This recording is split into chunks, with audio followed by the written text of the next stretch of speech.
Hi guys, magandang araw sa inyong lahat. Welcome to my channel. Kumusta na kayo guys? Kumusta na kayo dyan mga OFW?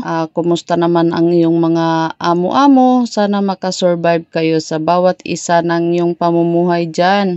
Shout out sa inyong lahat dyan. Kami ay minsan pag nanonood ako sa Facebook, pag nakakita ako ng mga minaltratong OFW, nakakaawa talaga. Kaya sabi ko sa mga bata ay pag-igihin yung pag-aaral dahil hindi madali ang buhay ng isang ina na maghanap buhay sa ibang bansa para matustusan lang ang kanilang mga kailangan sa school. So sana kung sino man ang nakaranas ay huwag kalimutan i-pray, ipagdasal na lang sila sa ating mahal ng Panginoon. Magdasal kayo guys dahil yan lang ang sandata na walang katumbas. Kaya maswerte yung mga mababait ang amo at malas naman yung hindi pinalad sa mabait na amo. So sa mga hindi pinalad ay magtiis. Laging mag-pray sa pagtulog, sa pagising, mag-pray. Walang iba nating kapitan kung hindi lang ang ating Panginoon Hesukristo.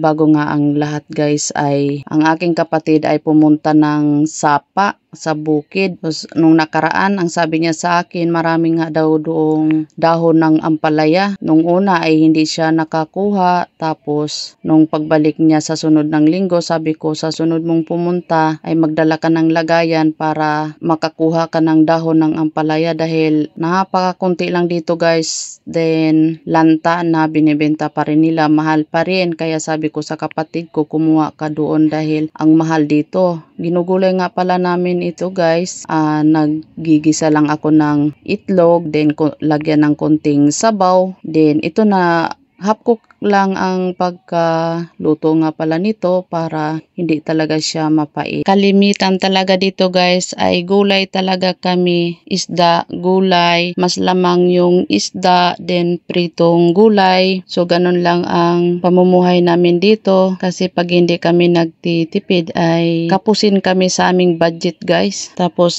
ang aking partner naman ay laging nagkakasakit, so need talaga namin mag-budget. So hindi basta-basta ang buhay dito sa syudad. Kaya yung mga kasama ko dito sa loob ng bahay ay pinapayuhan ko talaga yan sila na pahalagahan talaga ang pera. Hindi pwede yung hanggang trabaho ka lang at hindi din yun pwede yung ngayon ka lang mabubuhay. Sa sunod, paano na yung sunod ng mga araw, buwan, taon. So ito naman si Hazel ay pinapayuhan ko talaga to dahil hindi na to iba sa akin. Kaya sabi ko sa kanila, nasa inyo yan kung makinig kayo sa akin sa mga payo ko dahil nagpapayo naman ako hindi para sa akin. Para sa inyo yan. Hindi ako nagpapayo para ikasama ng buhay nyo. Nagpapayo ako para sa future nyo. Hindi habang buhay ay ang ating katawan malakas at hindi rin habang buhay ang ating katawan ay bata. Darating man tayo dyan sa pagtanda natin,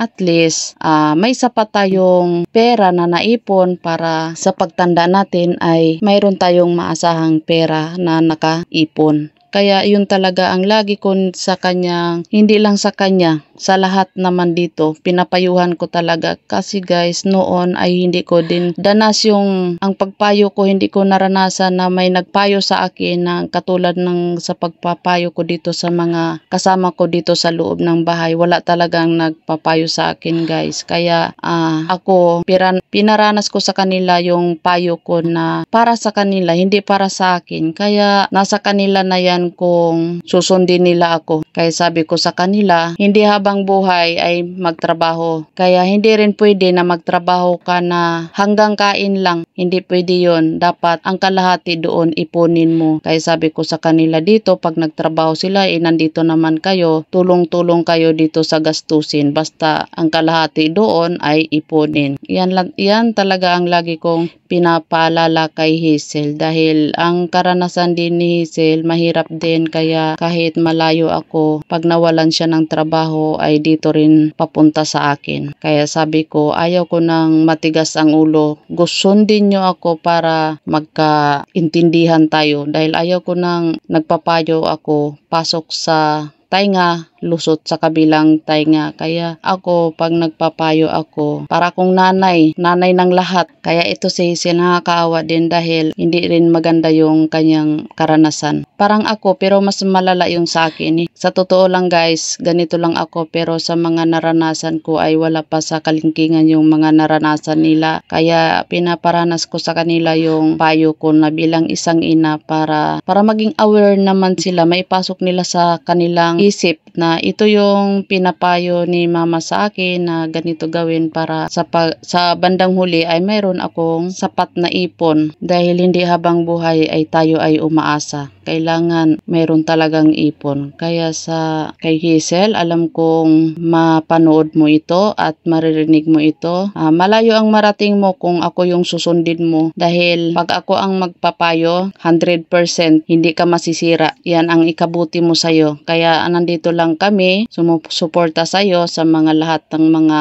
desisyon mo sa buhay mo. Kaya sana sa sunod, mag-ipon ka na talaga Hazel dahil hindi araw-araw happy. Ngayon, nandito yan si Hazel sa akin guys, pero pinapa-apply ko ito ng ibang trabaho naman. Out muna siya sa mga bahay, yaya, ano pa. Kaya pinapa-apply ko muna ito siya ng ibang trabaho para maiba naman. Kasi nakakasawa din kung paulit-ulit yung trabaho. Kaya tinanong ko siya dito kung kaya niya ba. So kailangan dito magtiis sa trabaho. Kaya kami dito guys ay nagtatawanan nga pala kami dito ni Hazel guys dahil may nagbi-joking nga pala dito ngayon. Kaya dinaan ko ito sa pagbo-voice over para hindi naman ako makapiright. Kaya sinasabayan nga namin dito magkanta-kanta din about dito sa hinihimay naming ampalaya dahil matatapos na lang kami dito maghimay ng ampalaya ay si Maricel naman ay naliligo. So hanggang ngayon ay hindi pa tapos si Maricel maligo. Iwan ko ba bakit napakatagal talaga ni Maricel maligo. Ang tagal niya matapos. Kaya sabi ko sa kanila bago kayo maligo siguraduhin nyo na walang maliligo kung hindi pa makaligo lahat ng pumapasok sa trabaho. Dahil dito guys kahit dalawa yung CR namin dito pero kinakapos pa rin kami dito kahit magkasabay-sabay dito ang paggamit ng CR. So ito na nga guys,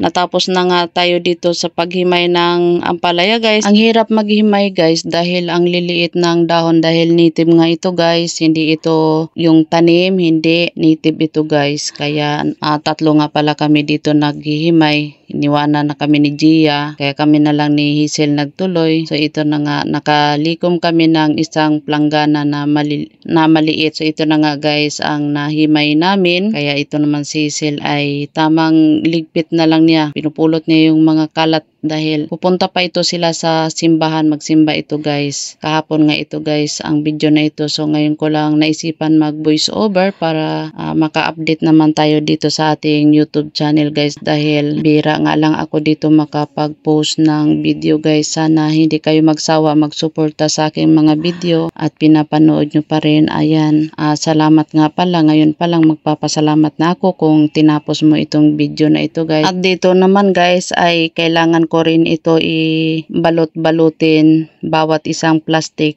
isang lutuan para hindi ko na kailangan ilabas lahat ang gulay. So ganito itong ginagawa ko guys. Pag mayroon akong gulay, binabalot-balot ko na siya isang plastic, isang lutuan para hindi mo na ilabas ang mga gulay. Ayan. Isang lutuan, isang balot. Kahit anong gulay pa yan guys. Mampamalunggay man, kahit ano. Nilalagay ko yan sa plastic para hindi ako mahirapan maghanap-hanap pa dyan na sa loob ng ref. At ito namang isa guys ay dumaan sa likod ko. Ayan, papilay-pilay naman yung lakad niya kasi namamaga na naman yung kanyang mga joint guys. Nahirapan na naman siyang maglakad. Bago nga pala magtapos itong video na ito guys, gusto ko lang magpasalamat sa inyo sa mga nanonood, lalong-lalo na yung tinatapos yung video. So maraming salamat. Ngayon pa lang ay nagpapasalamat na ako. Sa mga bago nga pala ay kung hindi ka pa nakapag-subscribe ng aking YouTube channel ay maaari mo itong i-subscribe para maging updated ka sa lahat ng aking mga video. So ulitin ko, maraming salamat sa inyong lahat. At huwag kalimutan mag-like and share. Shout out ko dyan sa mga Family Magnasi dyan sa Davao, sa Agusan del Sur. At shout out sa Zamboanga. Ayan, maraming salamat kung kayo ay nakapanood nitong video na ito. Shout out na lang sa inyong lahat. At gusto na naming umuwi dyan. Hindi pa kami talaga makauwi dahil napaka-busy namin at saka mahal ang pamasahe. Sana maintindihan nyo yan at pagpasensyaan nyo na yung aking dila ay nagkanda bulol-bulol. Bye! Love you guys!